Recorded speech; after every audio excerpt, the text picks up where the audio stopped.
In the bustling heart of New York, within a perpetually busy garage, a 20-year-old black mechanic toiled diligently.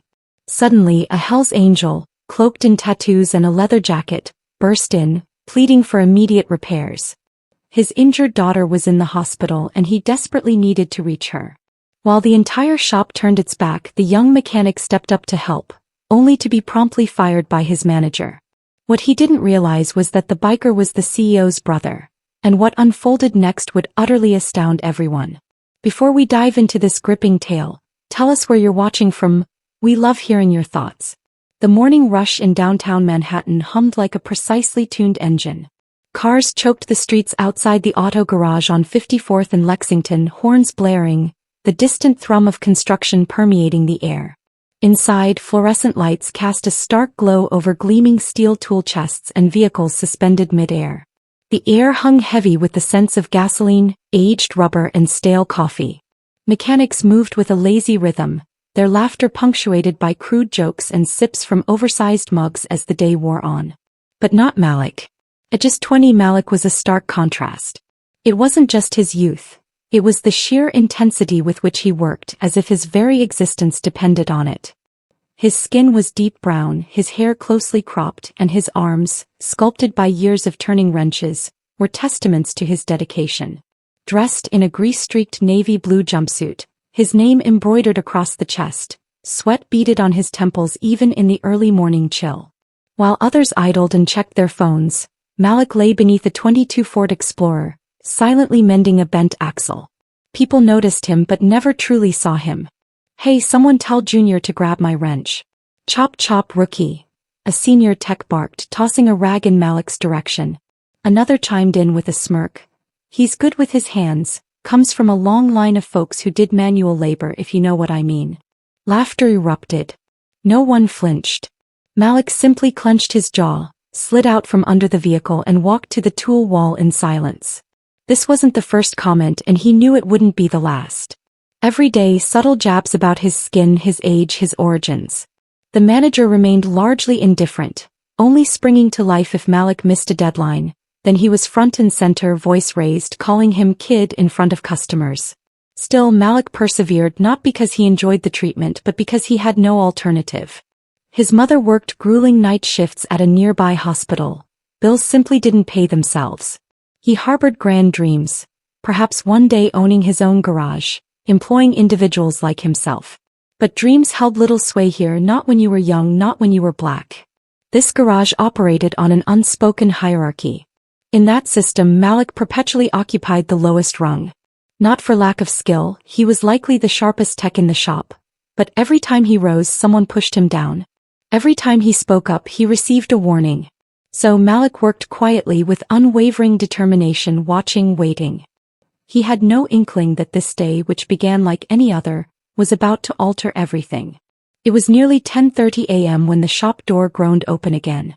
The faint chime above it was swallowed by the high-pitched whine of an impact wrench in the back. No one bothered to look up, no one seemed to care. But Malik noticed. From beneath the raised hood of a Dodge he caught a fleeting glimpse. A large man stepping inside, heavy boots thudding, a leather jacket worn thin at the elbows, thick tattoos snaking up his neck like dark vines. He seemed out of place not because of his attire, but because of his agitated yet controlled movements, like a man searching frantically or desperately trying not to break. The man's face was flushed, his eyes darting across the room, scanning every mechanic, every desk. His breathing was rapid and shallow, not angry but panicked. The words "Hell's Angel," stitched in bold red and white across the back of his jacket, drew quiet, judgmental glances from the corners of the room. A few customers near the waiting area shifted uncomfortably. One of them, a man in a suit holding a coffee, leaned to his wife and whispered, "Jesus, what's he doing here?" The biker approached the counter, speaking quickly, breathlessly. "Car died just outside. I need help. My daughter, she had an accident. She's in the ER uptown. I need to get there fast." His voice cracked, not with aggression but with raw desperation. "Please, just need a jump or a fix, whatever gets me out of here." The receptionist, a woman named Kim with nails long enough to tap her phone while she typed, didn't even bother to lift her eyes. "Take a seat," she said flatly. "But I really don't have time to wait, sir." he pleaded. Everyone here's got somewhere to be, she snapped back. Behind him, two guys in line rolled their eyes. Should have called an Uber, one muttered. Another customer actually stood and started walking toward the door. I don't feel safe with that guy around. Look at him, tatted up, pacing like a maniac. The biker turned slightly as if realizing for the first time that he wasn't just being ignored. He was being rejected, labeled a threat. He stepped away from the counter, rubbing a hand over his face, glancing back toward the street as if weighing whether to flee, shout, or break down. He took a defeated step toward the door, fumbling for his phone to call a cab, when a voice cut through the hum of judgment. Hey, wait up. The biker turned. Malik stood beside the workbench, holding a bottle of water in one hand, wiping his hands on a rag with the other. What kind of car? Malik asked, his voice calm as if this were just another routine job. A Yamaha Cruiser. Something's off with the ignition, won't crank. I parked it right out front. Cool. Mind if I take a look? Malik walked toward him without waiting for an answer and offered the water. You look like hell, man. The biker blinked, hesitated, then took the bottle. Thanks. Yeah, my kid, she took a fall. Internal bleeding or something. The hospital's all the way across town. Malik crouched by the bike, his eyes scanning quickly. I can take a shot at it. Might be something simple. You got time to wait like 10 minutes. 10 minutes? I'll take it, the man said, almost whispering. From behind them, a sarcastic voice rang out. Look at Malik playing Captain Save a Biker. Malik didn't turn, didn't answer. He just reached into his toolbox, methodical, and got to work. But inside, his heart thudded, not from fear but from the immense weight of everything around him. He understood precisely what was unfolding. The glares, the whispers, the palpable distance people kept. It was familiar, too familiar. He had lived it since he was old enough to be followed through a store or questioned if he truly worked there. He wasn't helping this man out of pity. He was helping because he understood him. But as Malik worked, the tension thickened. The biker remained nearby, watching even in his panic, constantly checking over his shoulder, wary of being asked to leave again. The other techs now ignored them, but the air hung heavy with judgment, like a fuse awaiting a spark. Then came the footsteps, heavy, sharp. Miss Karen, the shop manager. Late 40s, shaved head and a permanent scowl as if auditioning for a role in a bad cop show. He spotted the biker, then Malik, then the tools on the ground. What the hell is this, Malik? Malik stood slowly. Just helping him out, quick fix. I didn't ask for an essay, Malik. Who told you to work on that bike? No one, but the guy needs. Reynolds stepped closer, his voice dropping, dangerous. He's not a customer, not officially. You don't work on anything without a ticket, you know that. The biker spoke, hesitant. I'll pay whatever, I'm not asking for free. Karen spun toward him. I don't care if you're offering a blank check. This is a professional establishment. We don't do favors for people who walk in off the street looking like a threat. Malik blinked. That word, threat, as if stamped on a forehead. He stepped forward, his voice low but solid. He's not threatening anyone. He's trying to get to his daughter. If this were someone else. Enough, Malik. Karen pointed toward the door. Back to your bay now. The biker stepped back, ready to go. Look, I didn't mean to cause trouble. I'll find another way. Malik didn't move. He looked at Karen, then at the people watching from the corners, the ones who wouldn't help, who wouldn't even offer a minute of their day. You're really going to let this man walk out when you've got 10 mechanics standing around sipping coffee? Malik, I've done double shifts, taken the worst jobs. You told me hard work would get me somewhere here, and the one time I helped someone without asking for anything, you're ready to throw me out. Karen's eyes narrowed, his lip curled. Pack your tools. You're done. Silence. Malik didn't argue. He just stared back, not with shock but something colder. Acceptance. The biker looked down, muttered, I'm sorry, kid. Malik shook his head. Don't be. It's not your fault. They don't see you or me. The biker hesitated, then extended his hand. Malik took it, a brief, solid grip, a shared understanding. And just like that, the man in the leather jacket walked out the door. Malik stood alone in the center of a room full of people, yet somehow still invisible. The garage returned to its rhythm with an eerie ease after the biker left, like a rock dropped into a pond, the surface smoothing over too quickly. Malik stood motionless for a moment, the sting of the manager's words still raw. Around him, tools clinked and tires hissed with compressed air. No one said anything to him, no pats on the back, no defense. Just silence and the unspoken agreement that he had crossed a line by standing up for a man like that. He wiped his hands on his jumpsuit absently, walking back toward his workbench like a man who hadn't just been fired but still had things to finish. The tools were still laid out, the dodge he'd been working on still waited, and yet everything felt different now. The act was done, the choice had been made.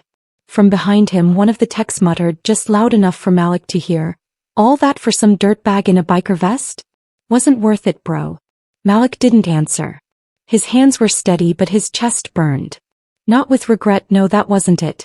It was the knowing, the hard truth that it didn't matter how many hours he put in, how many busted axles he fixed, or how many times he smiled through gritted teeth. He would always be the first one out the door, always the easiest to blame.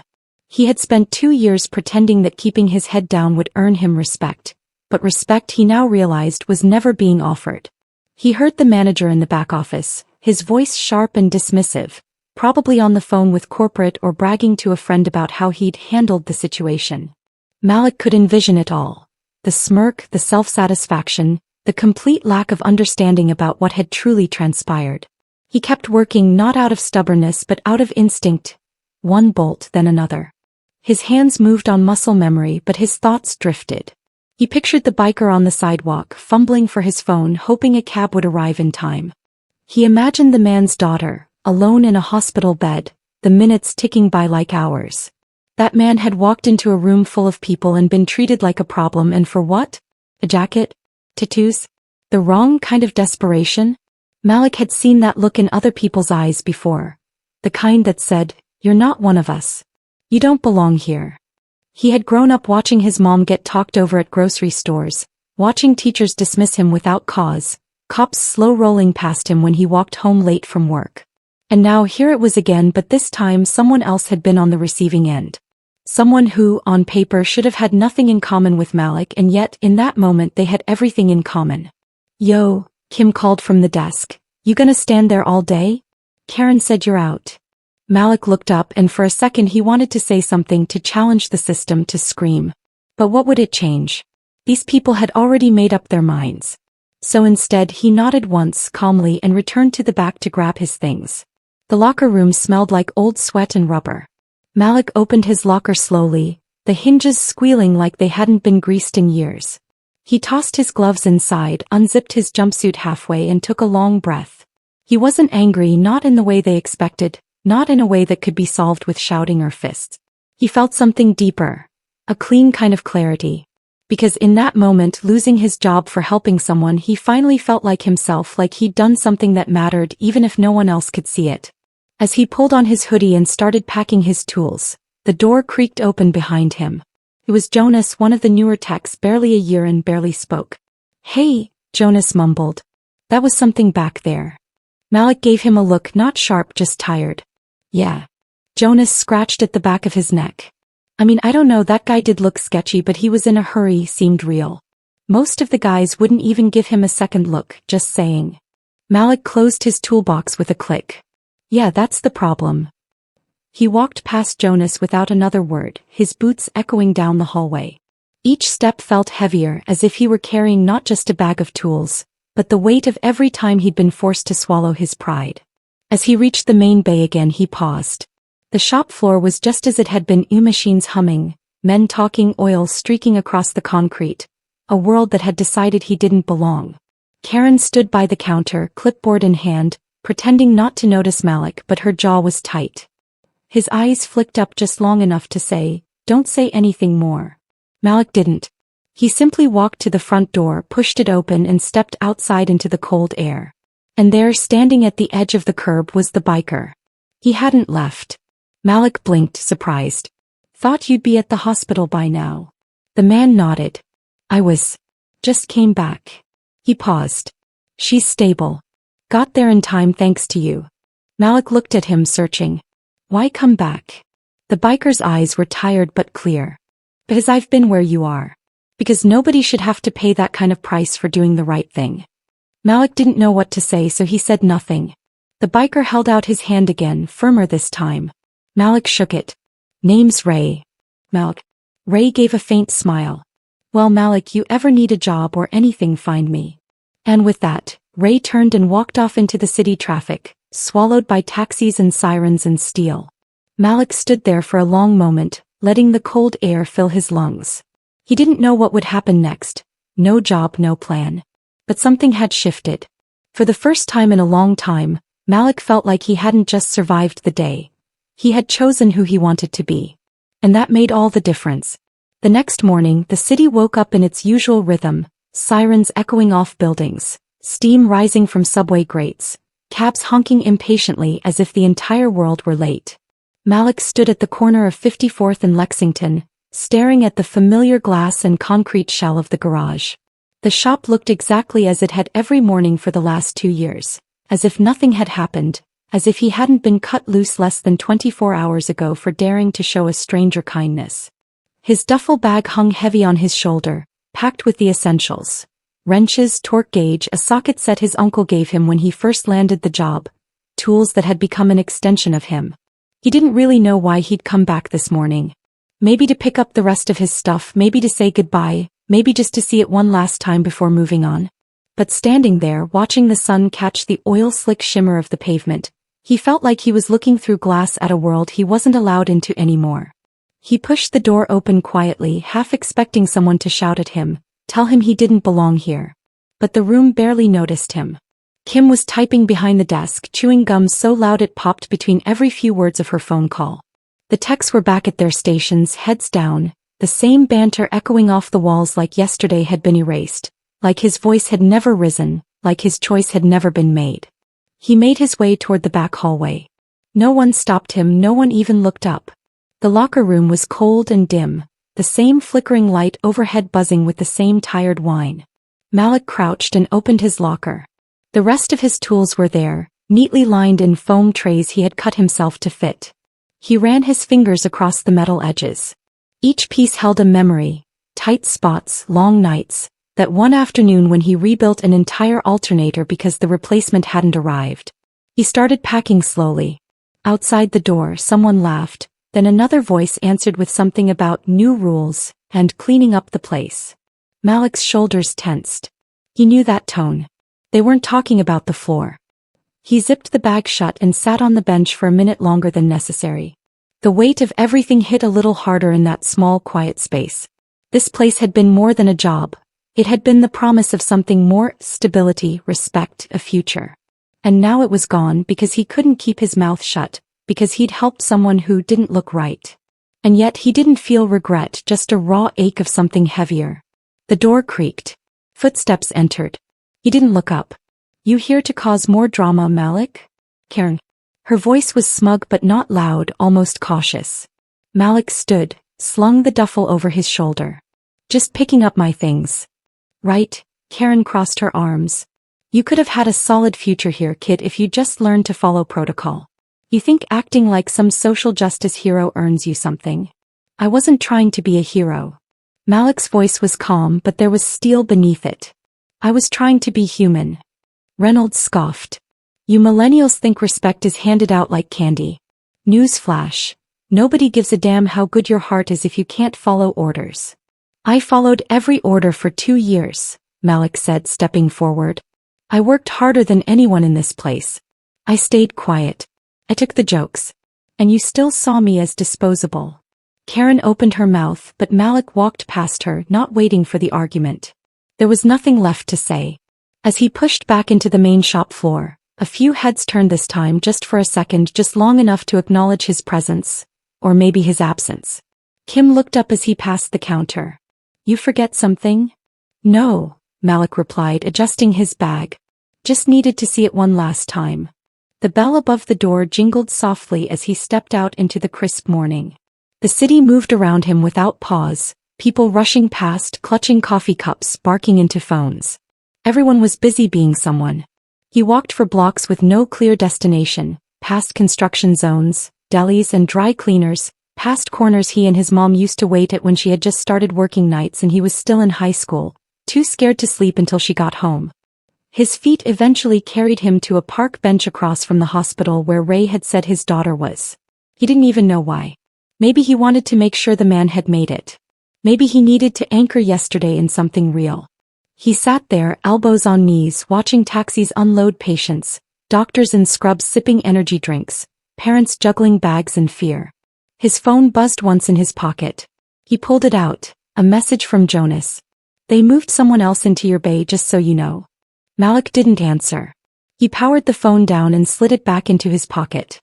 He leaned back, letting the sun find his face, and breathed. The day was colder than he liked, but for the first time in a long while he didn't feel small. He felt free, untethered. It was terrifying, but it was honest. Somewhere deep inside, a quiet pride stirred. Because in a world that often rewarded cruelty, he had chosen compassion. And even if no one had applauded, even if it cost him his paycheck, his schedule, the rhythm of his life, he had done what he knew was right. And that was worth something. Maybe not to the world, but to himself. And for now that was enough. By late afternoon, Malik had made peace with the idea that this chapter of his life was over. He hadn't found clarity sitting on that park bench, but something had settled inside him. A steadiness, maybe even a sense of relief. He hadn't just walked out of that garage yesterday. He'd walked away from a version of himself that had been trying too hard to fit into a space that never wanted him in the first place. Still, endings never came without their weight. As he walked home, his duffel bag tugging at his shoulder, his mind ran through the same questions over and over. What now? Where to go next? Who would take a chance on a 20-year-old black mechanic who got fired for talking back? When he reached his apartment building in Harlem, a narrow 5-story walk-up with peeling paint and creaky stairs, he expected to disappear into a long night of searching job boards and eating leftovers with his mom. But instead he found a note taped to his door. His name was scrolled in black marker, the handwriting rushed but neat. "Come back to the shop. Right now. CO." Malik stared at it for a moment, half convinced it was a joke. But it wasn't the kind of prank his neighbors would pull, and no one at the garage had that kind of handwriting. His gut tightened, part curiosity, part apprehension. He hesitated just long enough to change his shirt, then grabbed his keys and headed back out, heart thudding with something that felt dangerously close to hope. The sun was dipping below the skyline by the time he reached the garage. From the outside, everything looked as normal as it had that morning. But inside something had shifted. The lobby lights were brighter and the energy had changed, quieter, tenser. Mechanics weren't lounging or laughing. They stood clustered near the entrance to the office hallway, whispering in tight circles, eyes darting like they were waiting for something big to drop. Before Malik could ask, the double doors to the conference room opened and a voice called out, firm and direct, "Malik Brown, come in." He recognized the voice. Mr. Ellison, the CEO of the entire garage chain. He'd seen him twice before, both times from a distance during site visits when the whole shop was polished up like a showroom. Ellison was a tall, composed man in his 50s. Always in pressed slacks and leather shoes that never seemed to touch dust. But today he wasn't wearing a suit. Today he was in jeans, sleeves rolled, and his face looked like someone who hadn't slept. Malik stepped inside. The room smelled of coffee and tension. At the far end of the table stood Ray, the biker, his leather jacket hanging off the back of a chair, arms crossed, expression unreadable. Malik froze, unsure what this meant, but Ray gave a faint nod. Not a smile, just a gesture that said, "You're good. I got you." Ellison gestured for Malik to take a seat. "You've had quite a week, I hear." Malik sat slowly, his voice cautious. "Didn't expect to be back." Ellison leaned forward, clasping his hands on the table. "Yesterday a man walked into one of my shops. And most of my staff treated him like a criminal. A threat. They judged him on how he looked, not why he was there. He asked for help and he was ignored. Worse than ignored, he was dismissed." Ray's voice came in low and clear. "Except by him." Ellison glanced toward Ray, then back at Malik. "His family, my family." Malik frowned, caught off guard. "Wait, what?" Ellison nodded toward Malik. "You were the only one who treated him like a person. And because of that, he made it to the hospital in time to see his daughter come out of surgery. You didn't just fix a bike, Malik. You gave a father a chance to be by his kid's side when it mattered most." Malik's throat tightened. He hadn't expected this, any of it. He shifted in his seat, eyes flicking between them. "I wasn't trying to make a statement. He needed help. And you gave it," Ray said simply. "No one else even looked at me. I've seen that before, lived through it. People don't expect kindness from guys who look like me. But you didn't blink. You just acted. There was a long silence before Ellison spoke again. Ray isn't just my brother. He helped me build this company in the early days, before the suits, before the contracts. He was out there in the cold fixing cars with me, long before there were 10 locations and a corporate board. He stepped back years ago, but he still matters to me and to this company. And when I found out how he was treated yesterday, I was furious. Malik's voice was quiet. I lost my job over it. Ellison leaned back. And your manager lost his this morning. Effective immediately. Discrimination, whether racial, social, or visual, has no place under this roof. Malik blinked, stunned. Wait, seriously? Ray smiled for the first time, a small, crooked thing full of grit. You paid a price for doing the right thing. Time someone else did too. Ellison stood, walking to a small folder on the desk. Malik, I've reviewed your record. Your performance is among the top 5% of every shop we own. You've never had a single formal complaint, and every customer you've touched left happy. That's not common at your age. He slid the folder forward. We're offering you a promotion. Lead technician for this location. Pay increase, benefits, a team of your own. And we'll be working with you directly to make sure this shop reflects the values we claim to stand for. Malik stared at the papers, overwhelmed. The room blurred slightly at the edges. For a moment he couldn't speak. Ray broke the silence. I don't wear suits. I don't shake hands unless I mean it. But I meant it when I said what you did mattered. You saw me. And today I wanted to make sure you're seen too. Malik stood slowly, his voice just above a whisper. Thank you. I don't even know what to say. Ellison extended a hand. Say yes. And Malik did, not with words but with a grip, solid, sure and steady. The kind of grip that said, I'm here. I'm ready. I belong. As he left the room, the other techs parted to let him through. No one laughed. No one whispered. They looked at him differently now, not because he'd won something but because he hadn't backed down. Outside, the city had dimmed into twilight. Lights blinked to life across windows like stars waking up early. Malik stepped onto the sidewalk, leather folder in hand, and exhaled. For the first time he didn't feel like he was surviving. He felt like he was becoming.